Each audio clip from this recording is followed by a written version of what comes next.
여호와를 경외함이 지혜의 근본이라. 그의 계명을 지키는 자는 다 훌륭한 지각을 가진 자이니 여호와를 찬양함이 영원히 계속되리로다.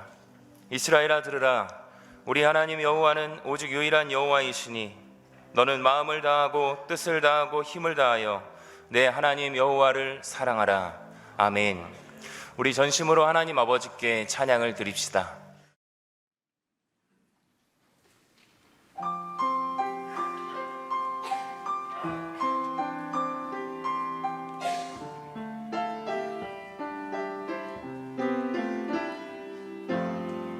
누구든지 나를 따라오려거든 자기를 부인하고 자기 십자가를 지고 나를 따를 것이니라. 천국은 마치 좋은 진주를 구하는 장사와 같으니 자기의 소유를 모두 팔아 그 진주를 사느니라. 그러므로 형제들아 더욱 힘써 너희 부르심과 택하심을 굳게 하라.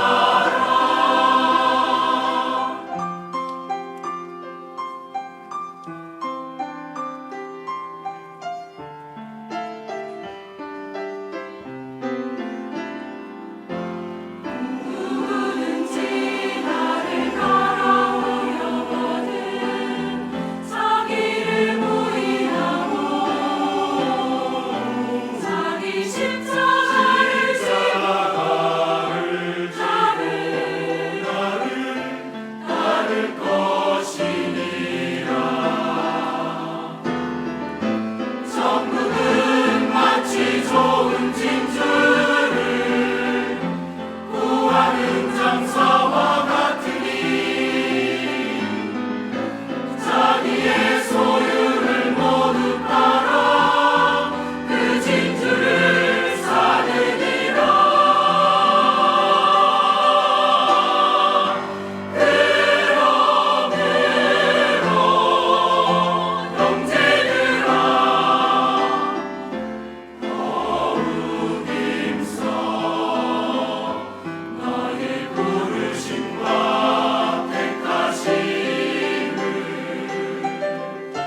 굳게 하라. 그러므로 형제들아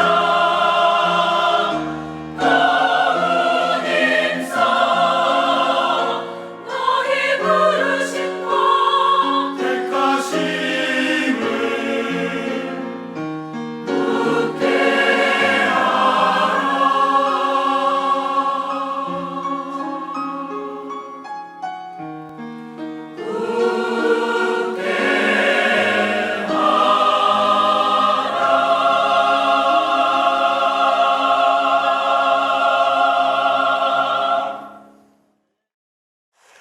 오늘 아침에 우리에게 주신 하나님 말씀은 역대상 27장 1절부터 15절에 있는 말씀을 함께 보겠습니다.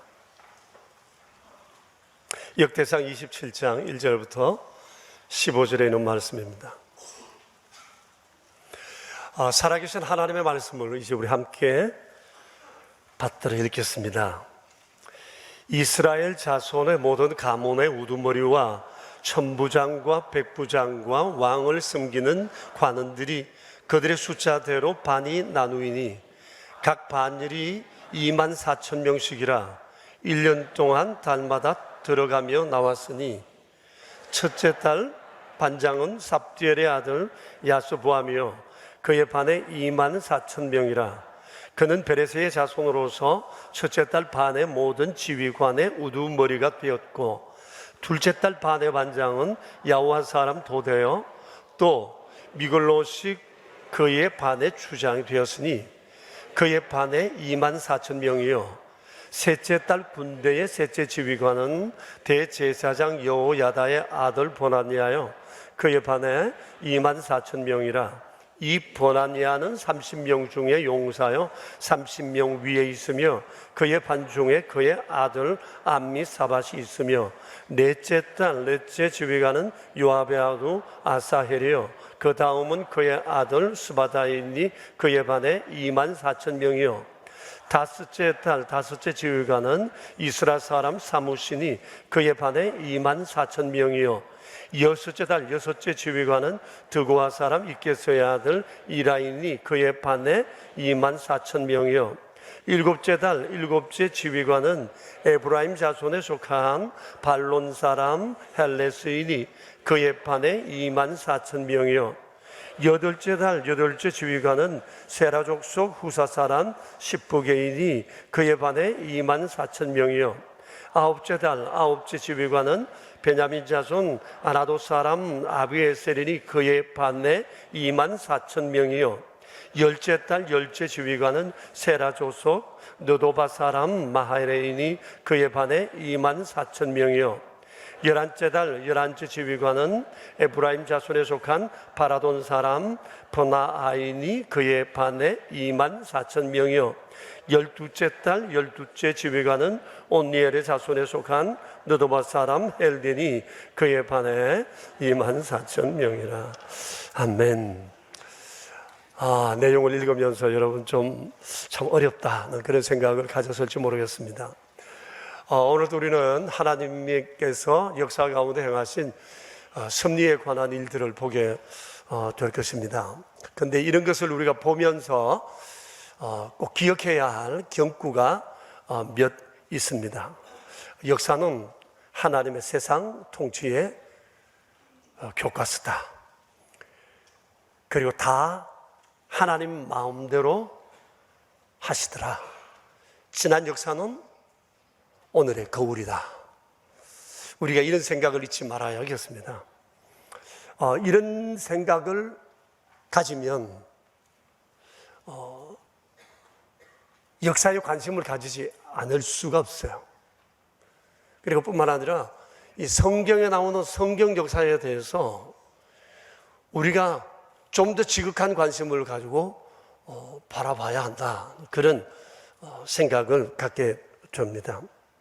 그래서 우리가 이런 마음가짐으로 오늘도 이 주의 말씀 앞에 섰으면 합니다. 오늘 우리가 역대기서의 말씀을 보게 되는데 이 역대기서의 말씀을 통해서 하나님께서 우리에게 주시는 여러 내용들이 있지만 저는 오늘 한 5가지를 여러분에게 말씀드리려고 합니다.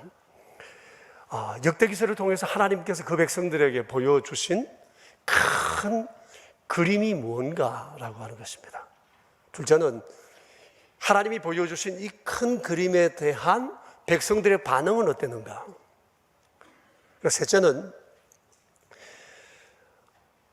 백성들의 반응에 대한 하나님의 대책은 무엇이었는가? 하나님께서 이 반응으로, 이 대책으로 에스라와 느헤미야를 보내셨다는 겁니다. 넷째는 느헤미야와 에스라는 와서 어떤 사역을 했는가? 그들의 핵심 사역은 무엇인가? 그리고 다섯째는 그들이 행한 이 역사적 도전 앞에 백성들의 삶의 태도는 어떠했는가? 이 5가지를 주제로 해서 말씀을 드리도록 하겠습니다. 여러분들 이미 또 말씀 들어서 아시겠지만은 역대기서는 바벨론에 포로 갔다가 돌아온 사람들의 미래, 소망의 삶에 관한 하나님의 약속의 말씀들이에요. 그래서 이를 위해서 하나님께서 그 백성들에게 큰 그림을 보여주셨는데 그것이 바로 다윗에게 약속하신 언약을 회복시켜 주시겠다는 거예요.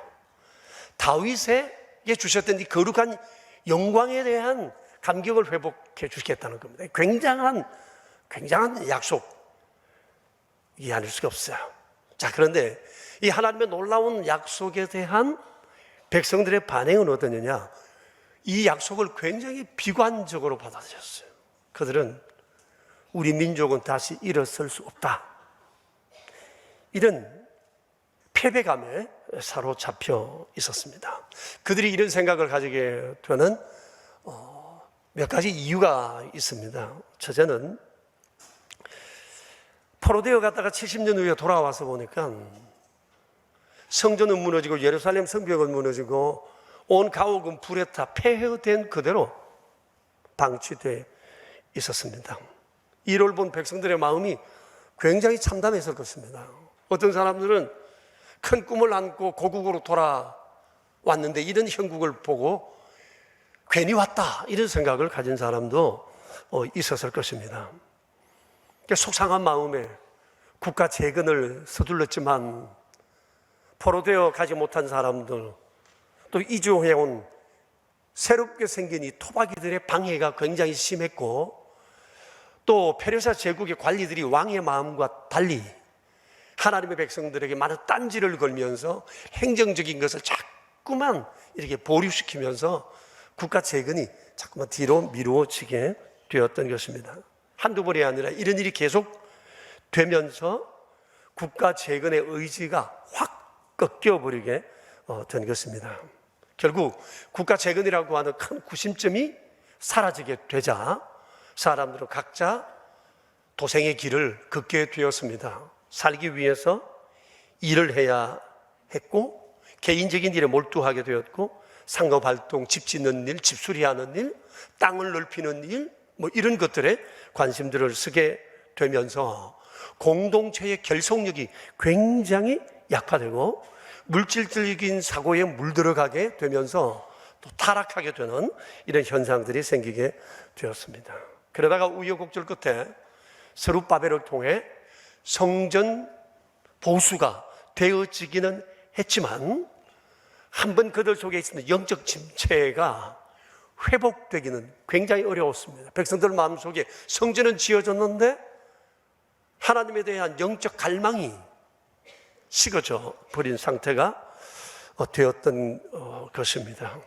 그러다 보니까 하나님께서 그들에게 미래의 큰 그림을 줬지만 이게 받아들여지지가 않았던 거예요. 하나님 말씀에 대한 그 믿음이 생기지 않았다는 거예요. 그리고 또 한 가지, 이 전쟁에 지고 포로가 되는 중에 다윗의 왕손들이 없어지게 된 것이에요. 그런데 하나님께서 다윗의 그런 영광을 다시금 회복시켜 주시겠다고 하니까 왕손도 없는데 어떻게 이런 일이 이루어질 수 있겠는가라고 하는 생각 때문에 불가능하다고 생각을 했어요. 또 다른 하나는 이런저런 생각으로 어영부영 지나는 중에 80년의 세월이 흘러가게 되었습니다. 80년의 세월이 흐르는 중에 국가 재건에 대한 꿈도 가물가물해지게 되었던 겁니다. 그러니 여러분 생각해 보십시오. 포로로 잡혀가지고 70년, 그리고 갔다 와서 어영부영한 세월 80년, 도합 120년 동안 이들의 마음속에 국가 재건의 꿈이 사라지고 오히려 절망감과 패배감과 이 무력감이 그들 가운데 꽉 들어차게 되었습니다. 하나님께서 우리에게 아무리 약속을 하셨다고 해도 도저히 이 일은 이루어지기가 불가능하다. 우리 민족은 다시 일어날 가능성이 없다고 그들은 스스로 체념하게 되었던 것입니다. 여러분, 개인이나 국가를 막론하고 이처럼 정신이 무너지면 상황은 끝입니다. 아무도 할 수가 없습니다. 우리 교회도 노숙 사역을 하지만 죄송한 얘기지만 노숙인들 가운데 사회로 복귀하는 사람이 굉장히 극소수입니다. 가정을 되찾는 사람도 극소수입니다.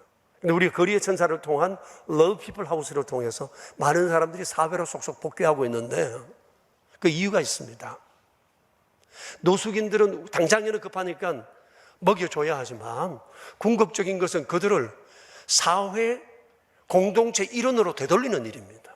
그런데 여러분, 노숙인들을 보셨지만 요숙인들은 이미 정신이 무너져 버렸어요. 가족도 떠났고 집도 없고 돌아갈 곳도 없고 일해야 할 일도 없어요. 먹는 거는 가만히 있어도 다 먹여주는데 내가 굳이 일해서 먹어야 할 이유가 없다고 생각하는 거예요. 그 노숙인들을 보면 눈이 풀렸어요. 근데 언어도 풀려버렸어요. 언어도 어눌해져요. 생각도 그렇게 되어져요. 보세요. 사람이 자신의 삶을 체념하고 무기력에 빠지게 되면 살아날 길이 없어요. 당시 유다 백성들이 그랬어요. 150년 동안 이런 상황이 되어버렸으니까 먹을 것은 있는데 국가 재건에 대한 의지는 그들에게 다 사라져버렸던 것입니다. 이러한 때 그 백성들을 향해서 하나님께서 또 다른 대책을 세우셨는데 그것이 바로 에스라와 느헤미야를 보내주신 것입니다. 이들을 통해서 포로기한 2차, 3차가 시작되었는데 에스라를 통해 한 아이들까지 보태서 한 5천여 명, 그리고 느헤미야를 통해서 42,360명이라는 사람들이 돌아오게 되었습니다. 자, 이 사회 속에 이런 새로운 물이 들어오게 되면서 그 공동체에 새로운 활력이 생겨나게 되었습니다. 에스라와 느헤미야는 한 역할에 좀 차이가 있습니다. 에스라는 주로 이런 일을 했어요. 영적으로 도덕적으로 타락한 백성들의 회개를 촉구하고 그 백성들이 Love God 하도록 이끌어주는 일을 했습니다. 그리고 느헤미야는 백성들의 도덕성 회복을 위해서 힘쓰기도 했지만 그는 국가, 사회, 정치, 경제적 회복과 개혁을 주도하는 일을 했어요. 두 사람이 하는 일이 좀 다르기는 하지만 원하는 바는 하나였어요. 포기하지 말자. 우리는 할 수 있다. 지금이라도 늦지 않았다. 우리가 Love God 하게 된다면, 그리고 하나님을 의지하게 된다면 반드시 하나님께 복을 받아 우리는 안전하고 번영하게 될 수 있다 라고 하는 것이 이분들이 그 백성들에게 끊임없이 호소했던 그런 내용들이었습니다. 그러면서 이때 기록했던 성경책이 역대기서, 에스라서, 느헤미야서, 에스더서, 말라기서입니다. 말라기서 빼고는 나머지는 다 에스라가 기록했습니다. 이것을 텍스트로 해서 백성들의 정신 개혁운동, 미래 비전 운동, 국가 재건 운동을 일으키게 되었던 것입니다. 이 중에 이 역대기서는 국가 회복 모델로 다윗과 다윗의 국가를 제안하게 된 내용입니다. 그래서 역대기상은 다윗의 얘기가 주된 내용으로 이루어진 이유가 바로 그겁니다. 단순히 다윗 얘기를 하자는 것이 아니라 이런 것을 염두에 두고 국가 재건을 염두에 두고 사람들의 의식의 새로운 변화와 미래의 꿈을 위해 쓴 책이 바로 역대기서라고 하는 거예요. 그런데 오늘 우리가 읽은 이 27장의 말씀은 다윗의 많은 행적, 역대기서 행적 가운데에서도 노년기에 이르러서 행한 일에 관한 기록입니다. 그런데 이 내용이 23장부터 이어집니다. 23장부터 마지막 29장까지는 전부 다 다윗의 노년기에 그의 관심사에 관한 기록이라고 하는 겁니다. 자, 그렇다면 여러분이 이제 23장 1절을 한번 보십시다. 여기 보면 이런 말씀이 있습니다. 다윗이 나이가 많아 늙음에 아들 솔로몬을 이스라엘 왕으로 삼고 라고 했습니다. 자, 이때부터 29장까지는 바로 이 노년기 때 다윗의 관심사가 무엇이었는지에 관한 그런 내용이에요. 이스라엘을 왕으로 삼았다는 말은 차기 왕으로 내정했지만 아직까지 왕이 이양하기 전이에요. 그러니까 새로운 시대를 얼마 앞두고 있는 그런 상황이었는데 이때 다윗의 나이가 한 70쯤 되었습니다. 자, 그 나이에도 다윗은 여전히 국가 미래에 대한 관심이 굉장히 많았다고 하는 것입니다. 그 나이에 여전히 꿈을 꾸고 행동하는 사람이었다고 하는 것은 굉장히 놀라운 일이 아닐 수가 없습니다. 그때 다윗이 세운 국가 전략이 두 가지였습니다. 다윗의 관심사가 두 가지였어요. 이것이 다음 새로운 시대, 솔로몬 시대를 열어가는 단단한 기반이 되었습니다. 에스라는 그걸 보았던 거예요.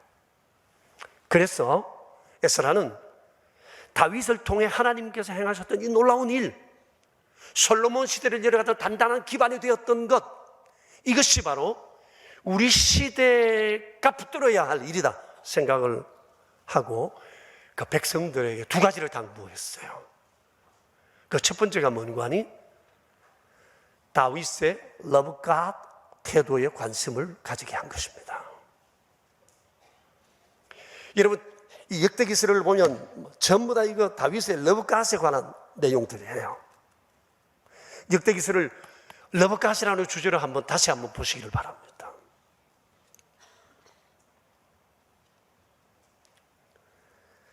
그 내용이 이 다윗의 말년에도 다윗의 관심사는 오직 그것이었어요.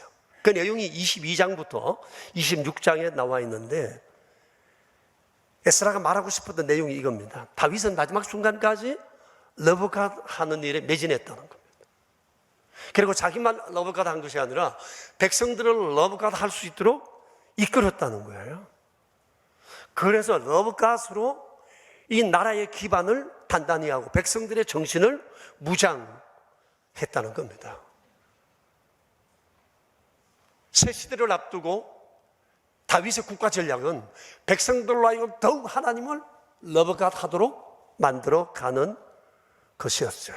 그러니까 우리도 다윗처럼 러브갓 하면 무너진 우리나라 다시 재건할 수 있다는 것이 예레미야의 에스라의 간절한 호소였습니다. 그런데 사실 그동안 유다 백성들은 이 러브갓이 실종이 되었습니다.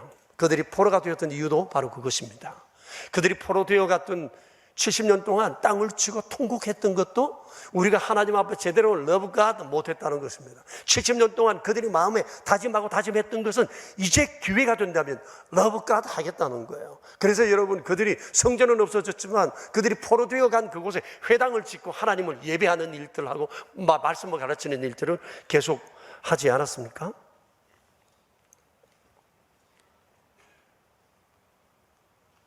그리고 그들이 포로 귀환을 했는데 얼마나 감격하며 러브갓을 외쳤는지 모릅니다. 그런데 그게 얼마 가지를 못했습니다.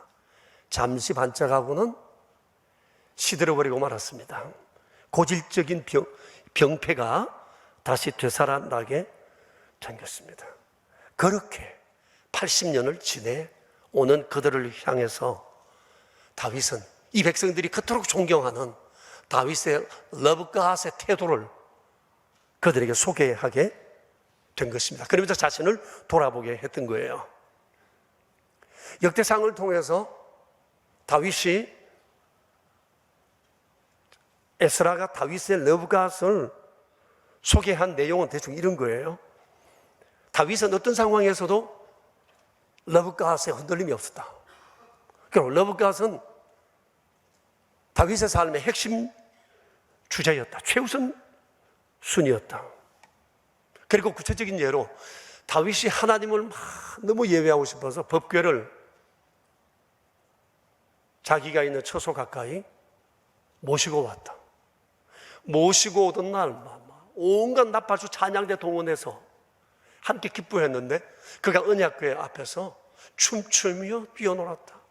바지가 내려가는 줄도 모르고 주님 앞에 그렇게 열정적으로 기뻐하며 다윗은 예배했다.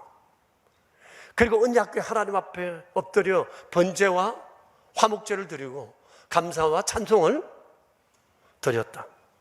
그리고 이 언약궤를 제대로 모시기 위해서 하나님의 성전을 건축해야 되겠다고 결심을 하고 자신의 가진 모든 것을 성전을 건축하는데 올린 한 사람이 다윗이었다. 그리고 아직까지 성전이 지어지기도 전이었지만 미리 성전에서 섬길 사람들을 준비했다는 겁니다. 그 내용이 역대상 23장에 나오는데 제사장과 레위인과 찬양대와 성전 문지기들이었습니다. 그런데 그 숫자가 얼마나 많았는지 몰라요? 그 내용을 보시면 이렇습니다. 성전의 일을 보살피는 사람을 24,000명, 24,000명을 추린 거예요. 레위인들은 30세 이상 되는 사람 24,000명, 앞으로 성전을 섬겨갈 사람 명단을 쫙 뽑은 겁니다. 그리고 율법을 맡아 가르치는 자와 재판관이 6,000명, 그들 명단을 뽑았어요. 성전 문지기가 4,000명, 찬양대가 4,000명이었어요. 그리고 이들을 24개 조로 나누어서 매주 번갈아 가면서 주의 성전을 섬길 수 있도록 매뉴얼을 작성해 둔 겁니다. 자, 보세요. 이것은 다윗이 하나님을 예배하기 위해, 하나님을 섬기기 위해서 얼마나 철저하게 준비하고 정성을 기울였는가를 잘 보여주는 대목입니다. 다윗은 하나님의 사랑을 받을 수밖에 없는 사람이에요. 그의 관심은 오직 러브갓 이거밖에 없었다고 하는 것입니다. 그래서 에스라는 다윗의 하나님을 향한 이 성심과 열심을 그 백성들에게 소개해 주고 싶었던 것입니다. 다윗의 축복은 바로 러브갓에 있었다.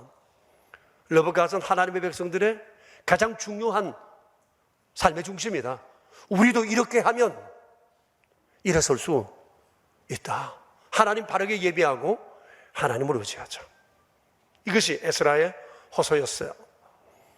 여러분, 이것은 그 백성들뿐만 아니라 세상에 피조된 모든 사람들을 향한 하나님의 마음이라는 것을 우리가 기억해야 돼요. 그 백성들을 살리기 위한 다윗 모델 두 번째 요소는 공동체성을 강화하는 일이었어요. 다윗과 다윗 왕국 사람들의 이 공동체성, 이걸 백성들에게 소개했습니다. 왜냐하면 당시 유다 공동체는 공동체성이 상당히 약화되어 있었고 국가와 백성들을 향한 사람들의 헌신도도 떨어져 있었어요. 다윗의 나라는 달랐습니다. 우리가 이미 앞에서도 본 바와 같이 다윗은 새 시대를 앞두고 조직을 정비했어요. 그 단단한 공동체의 결속을 마련한 겁니다. 하나님을 예배하는데도 이렇게 공동체성을 강화시켰어요. 여러분, 이 많은 사람들을 전국에서 뽑아왔다고 생각해 보세요. 온 동네가 덜썩덜썩했을 것입니다. 미래청사진을 내놓고 이렇게 될 텐데 우리가 이런 일을 하나님 앞에 해야 된다고 사람들 명단을 쫙 뽑았을 때 온 동네가 잔치 같은, 이미 다 이루어진 것을 보는 것과 손에 잡은 것과 같은 이런 놀라운 감격을 가지게 되었을 것입니다. 그렇게 러브갓을 중심으로 공동체를 하나로 묶은 거예요. 그리고 오늘 우리가 27장에 보면 여기 국가의 군사조직, 행정조직, 관료조직을 소개하고 있는데 그것이 얼마나 탄탄하고 질서가 있는지 모릅니다. 여기에도 많은 이름이 기록되어 있는데 국가 조직의 핵심 리더들의 이름입니다. 그들 모두가 다 하나같이 실력이 있고 애국심이 투철한 사람들이었어요. 아버지와 아들도 있고 형제들이 같이 여기에 속해 있기도 했습니다. 그런데 오늘 우리가 읽은 본문 15절까지는 군사조직에 관한 내용이었어요. 여러분 1, 2절을 한번 볼까요? 27장 1, 2절 같이 읽겠습니다. 이스라엘 자손의 모든 가문이 우두머리와 천부장과 백부장과 왕을 섬기는 관원들이 그들의 숫자대로 반이 나누이니 각 반열이 24,000명씩이라 1년 동안 달마다 들어가며 나왔으니 첫째 달 반의 반장은 삽дел의 아들 야수보암이요 그의 반에 24,000명이라. 자, 여러분, 다윗 군대의 새 시대를 위해서 군대 조직을 새롭게 편성을 했는데 이 군대 조직에 특이한 점을 보게 됩니다. 24,000명을 12개 조로 해서 한 달씩 복무하게 했다는 거예요. 24,000명이 돌아가면서 한 달씩 복무하고 나머지 11개월 동안은 자기 일터로 돌아가서 일을 하게 되는 겁니다. 그러다가 전쟁이 나면 일 손을 놓고 전쟁터로 뛰어나가는 겁니다. 이 군에 있는 자나 지금 집에 있는 자나 그들에게 전선과 일상은 하나였다라고 볼 수 있어요. 그들은 항상 전쟁을 염두에 두고 살았어요. 우리는 전쟁을 두려워하지 않는다, 피하지 않는다. 기꺼이 전쟁에 나갈 준비를 하고 조국과 백성을 위해서 목숨을 바칠 각오를 하고 있다. 이것이 다윗 군대였습니다. 그러니 여러분, 이런 군대를 누가 이길 수 있겠어요? 정신이 살아있지 않아요? 나라가 전쟁을 두려워하면 이길 수가 없습니다. 우리는 좀 북한과 대치를 하고 있습니다. 전쟁은 일어나지 말아야 하지만 전쟁을 두려워해서는 안 됩니다. 일어날 수 있다는 생각을 해야 하고, 전쟁이 일어난다면 나는 국가를 위해서 내 저물과 내 몸을 헌신하겠다고 하는 이런 일사각오를 가지는 나라를 세상은 두려워합니다. 우리가 전쟁을 두려워하고 전쟁을 피하고 전쟁이 두려워서 외국으로 탈출할 생각이나 하고 이런다면 대한민국은 세상에 졸이 될 수밖에 없습니다. 다윗의 군대의 특징은 전선과 일상이 하나였어요. 죽음을 두려워하죠. 전쟁을 두려워하지 않았어요. 언제든지 나라가 부르면 나간다. 이것이 다윗 군대의 특징이었습니다. 그들이 그렇게 할 수 있었던 중요한 이유가 있었는데, 하나님이 우리와 함께 한다는 그 확신이었어요. 이것이 그들에게 삶의 용기가 되고 헌신이 되고 공동체를 하나로 묶는 중요한 원동력이 되었던 것입니다. 이게 바로 에스라가 원했던 거예요. 에스라가 지금 군대 조직 이야기를 하는 것은 우리에게도 강력한 군대가 필요하니 군대 조직하자, 이 얘기가 아닙니다. 지금 이들은 페르시아의 속국으로 있기 때문에 자국의 군대를 조직할 수가 없습니다. 그건 곧 반역입니다. 그러나 군대 조직을 하지 않지만 에스라가 원했던 것은 바로 이 공동체의 결속력이었어요. 질서와 체계, 그리고 일의 분담과 책임의식, 그리고 국가에 대한 헌신, 이것을 원했던 거예요. 그래서 우리도 다윗 군대나 사람들처럼 국가가 우리에게 무엇을 해주기를 원하기보다 우리가 국가를 위해서 무슨 일을 할 것인가를 생각하자, 그리고 그렇게 살자고 하는 것이 바로 이 에스라의 원함이었어요. 그러므로 그 시대 국가 재건의 이 절대적 과제가 뭔가를 너부갓과 공동체성의 회복과 결속이었다고 사실이에요. 우리가 이렇게 되면 세상에 졸이 되지 않는다, 하나님의 은총을 누릴 수 있다고 하는 것이 바로 에스라의 믿음이었고 백성들을 향한 강력한 호소였습니다. 그냥 듣기 좋은 소리가 아니라 이건 백성들에게 굉장한 도전이 되었던 것입니다. 자, 그러면 이 역사적 도전 앞에 그들은 어떠했는가? 이에 대해서 에스라와 느헤미야서에서 이렇게 말씀을 하고 있습니다. 제가 띄울 테니까 읽읍시다. 에스라가 하나님의 성전 앞에 엎드려 울며 기도하여 죄를 자복할 때에 많은 백성이 크게 통곡하며 이스라엘 중에서 백성의 남녀와 어린아이와 큰 무리가 그 앞에 모였. 자, 이런 조국의 현실 앞에서 에스라가 한 일은 성전 앞에 엎드려 울고 기도하고 자신의 죄와 백성의 죄를 자복했어요. 그때 사람들이 몰려왔습니다. 백성의 남녀와 아이들이 몰려왔다고 했어요. 무슨 내용인지 아시겠죠?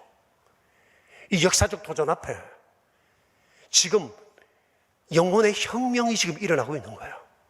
느헤미야서 9장 1절부터 4절을 같이 보겠습니다.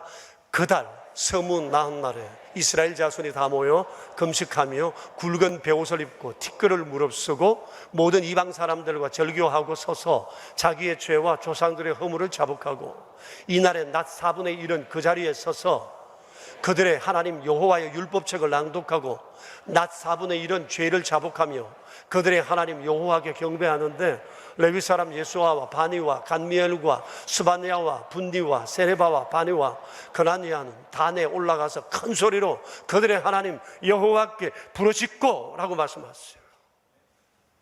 에스라의 강력한 도전 앞에, 느헤미야의 도전 앞에 사람들의 영혼이 흔들리기 시작하고 우리 이렇게 살아서 안 되겠다 생각하고 새로운 마음의 다짐과 각오를 하게 된 거예요. 이렇게 해서 70년 그리고 80년 어영부영 무기력하게 살아왔던 그들의 영혼에 새로운 혁명이 일어나고 되살아나게 되었던 것입니다. 원리는 똑같습니다. 모든 시대를 막론하고 이런 곳엔, 이런 마음으로 살아가는 곳엔 하나님의 은총이 임할 수밖에 없다고 하는 것입니다. 살다 보면 우리도 때때로 유다 백성들처럼 절망과 무기력에 빠질 때가 있습니다. 그리고 새로운 도약은 하고 싶은데 길을 알지 못해 답답할 때가 있습니다. 이때 우리는 어떤 삶의 전략을 세웁니까?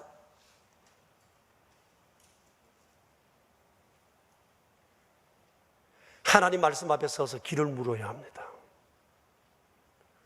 여러분 좀 전에 봤지 않습니까? 150년 세월 무너진 그들의 정신을 일으켜 세운 것이 하나님 말씀이었습니다. 역대기서, 에스라서, 느헤미야서, 에스더서, 말라기서 이런 말씀을 끊임없이 가르치는 중에 사람들이 살아나지 않았습니까? 그러면서 그들의 역사관, 신앙관, 국가관을 새롭게 할 수 있었어요. 말씀이 그들의 길이었습니다. 여러분, 하나님의 말씀은 우리의 길의 등이요 빛이라고 말씀을 하셨습니다. 그래서 내 삶이 무기력하고 절망스러울 때, 일하고 싶은데 길이 보이지 않을 때 우리는 말씀 앞에 서서 길을 물어야 합니다. 그러면 하나님의 사랑이 보일 겁니다. 하나님의 사랑이 나를 숨쉬게 할 것입니다. 그것이 고난 속에 있는 나를 이끌고 내게 은혜를 베풀고 나를 지키시고 보호하심을 경험하게 될 거예요. 성도의 삶의 전략은 하나님과 하나님 말씀입니다.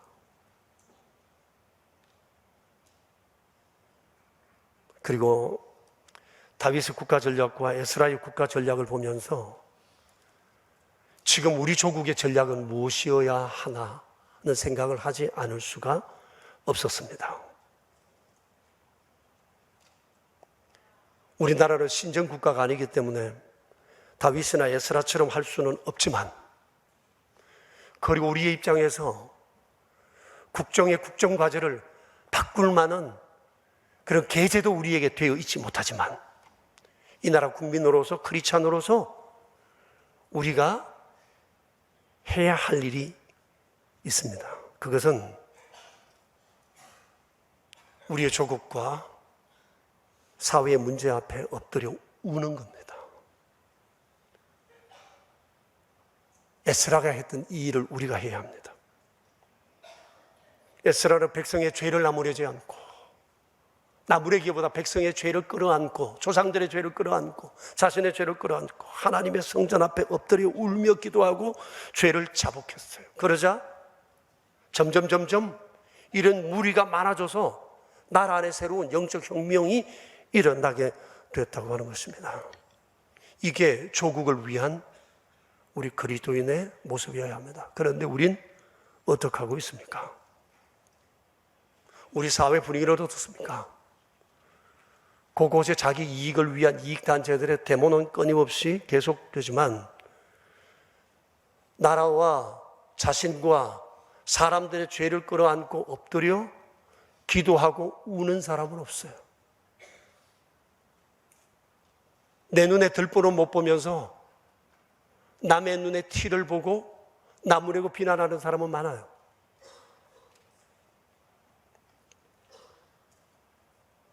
남을 향한 손가락질이 끊이질 않아요. 나는 옳은데 다른 사람들은 다 틀렸다고 생각해요.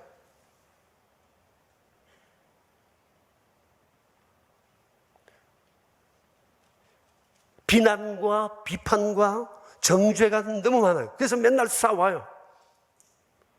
우리들끼리 철천지 원수가 되어서 하나 되어도 지금 시원찮은 반인데 누구 좋은 일 시킨다고 우리가 이렇게 피 터지게 편이 나누어져 싸워야 하는 것입니까?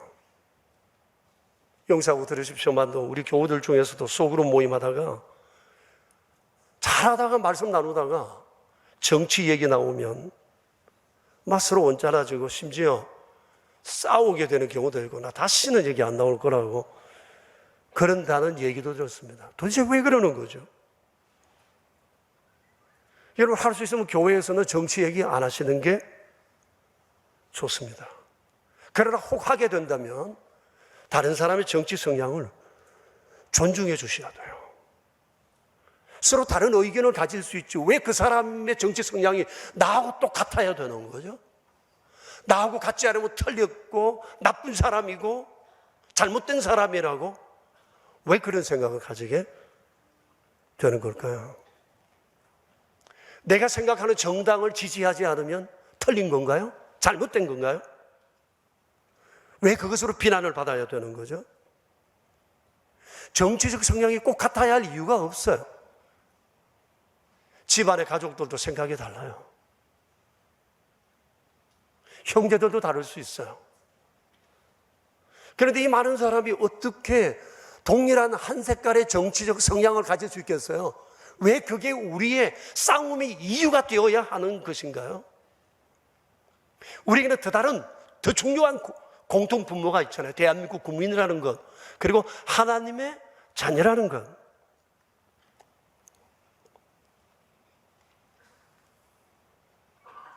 대한민국을 해롭게 하지만 않는다면 다른 사람의 정치적 성향을 너그러이 받아주셔야 돼요. 그도 나름대로 이유가 있어서 그런 노선을 지지하는 것이기 때문에 왜 나하고 같지 않다는 것 때문에 원수처럼 되어야 되는 것이냐고요. 그리고 정치적 성향이 맞는 사람들끼리만 어울려 다녀야 되겠습니까? 이거 정말 문제적 인간이라고 생각해요.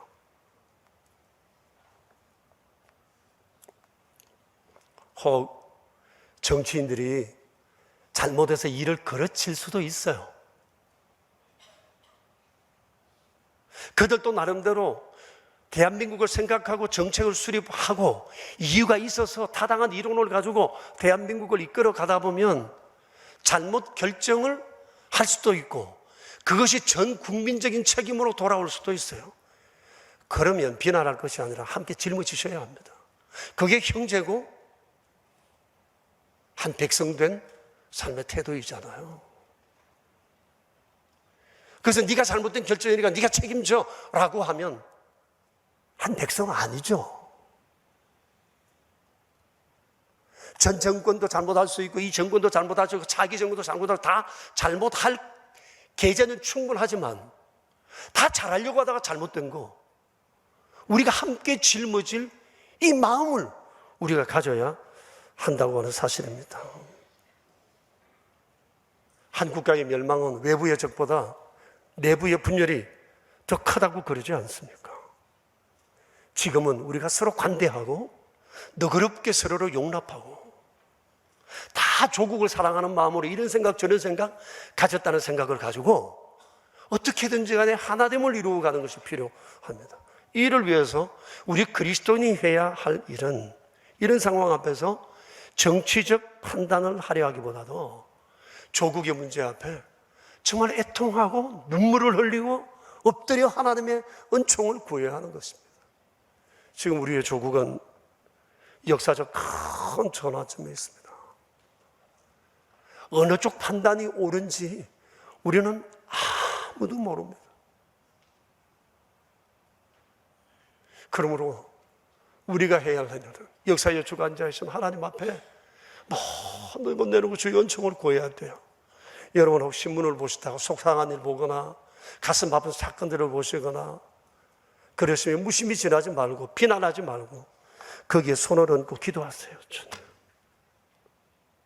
이러면 안 되는데 왜 일이 이렇게 되는 겁니까? 주님, 이런 사건이 일어났는데, 너무 아픈 사건, 이거 왜 이래야 합니까? 주님 도와달라고 신문에 손을 얹고 하나님 앞에 기도해야 돼요. 이게 에스라의 마음이었고, 지금 우리 그리스도인들이 세상 가운데 해야 할 중요한 삶의 태도라고 하는 것입니다. 여러분, 역사의 주관자는 하나님이십니다. 하나님의 뜻대로 되실 것입니다. 다 하나님 마음대로 하실 것입니다. 그러나 우리의 기도와 애통이 역사의 변수가 될 수 있다는 사실을 잊지 마셔야 합니다. 하나님이 다 하시지만 나의 기도와 애통이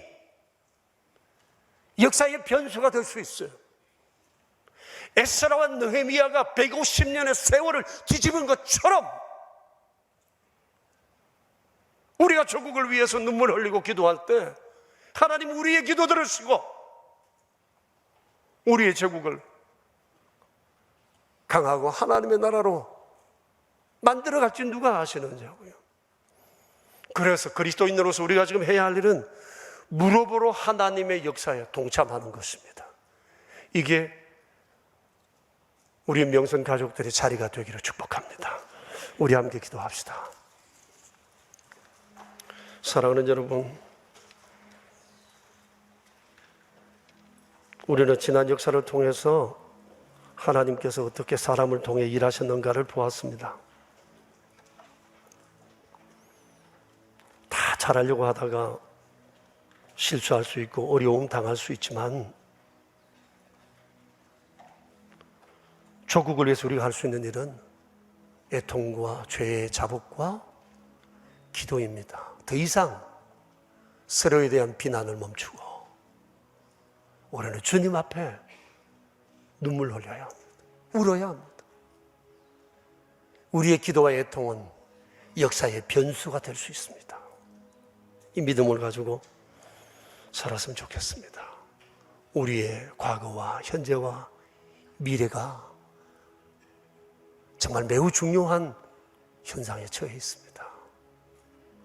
주님 앞에 우리 함께 기도합시다. 자비로우신 하나님, 우리 아버지, 우리가 무엇을 어떻게 해야 할지 우리의 조국의 현실 앞에 주님이여, 주님이시여, 우리를 불쌍히 여겨주세요. 우리의 기도 정말 역사의 변수가 될 수 있음을 주님, 우리가 믿음으로 주 앞에 나아가길 원합니다. 주님, 우리가 싫어해요. 비난을 멈추고 주님 오직 기도로 그리스도인들 나아가는 저희에게 해주십시오. 주님, 우리는 개인적으로도 힘들어 주님, 그런지라도 우리가 주님 믿음으로 담대히 하나님의 거룩한 역사를 성취해 가시오.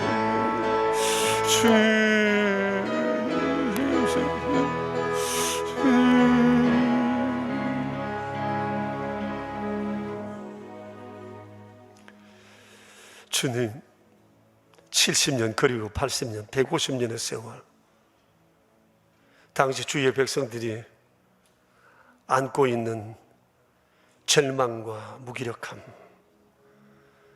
이들을 회복시키기 위해서 하나님 큰 그림 그리시며 주의 종들을 보내어 역사의 판을 뒤집는 아름다운 일을 행하셨습니다. 그들의 기도와 눈물은 역사의 변수가 되었고 다시 한번 정신 차려 앞을 바라보며 나아간 기회가 되었습니다. 주님, 어느 누구 할 것 없이 우리는 세상을 살아가며 때로는 절망과 무기력함과 해야 할 일 앞에 길을 몰라 좌절할 때가 있습니다. 그러나 하나님과 하나님의 말씀이 우리의 길인 것을 끊임없이 주께서 우리에게 말씀하시니, 오 주님, 우리를 주님의 말씀을 붙잡게 하시고 말씀 속에 삶의 길을 보게 하여 주시옵소서. 우리의 조국의 현실이 매우 중요합니다.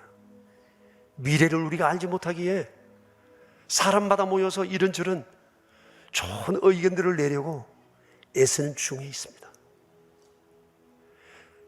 되어지지도 않은 사실을 두고 이런저런 판단으로 인해 국론이 분열되고 어려움이 있습니다.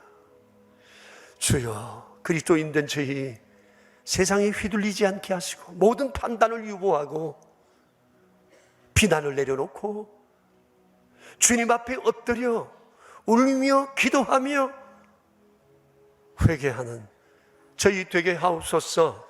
주여, 우리는 압니다. 우리의 기도와 애통이 역사의 변수가 될 수 있다는 사실은 무릎으로 하나님의 역사에 동참하는 저희 되게 하옵소서.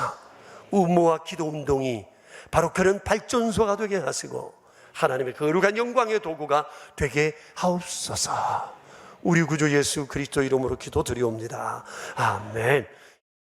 세상의 통치자 우리 아버지, 늘 저희와 함께 하시니 삶의 변화의 순간순간마다 저희를 두려워하지 않게 하시고 오직 주만 바라며 우리의 삶의 문제들을 과제로 알고 능히 뛰어넘는 거룩한 믿음의 사람들이 되게 하여 주시옵소서.